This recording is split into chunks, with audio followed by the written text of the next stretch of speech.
Targeting companies in clean technology and a variety of other knowledge-based sectors, the Bays at Invest Nova Scotia is located at One Research Drive in Dartmouth, only minutes away from downtown Halifax.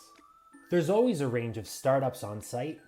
Currently, one company is developing graphene coatings to reduce corrosion and biofouling in water. Another is working on a way to harvest energy from motion to power marine electronics. And a third is focused on artificial intelligence software for the aquaculture sector.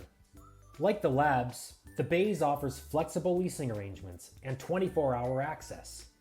What makes it stand out is its 38 air-conditioned offices, 10 industrial bay units, electronic overhead loading docks, 300 square foot mezzanine area, and 21-foot high ceilings.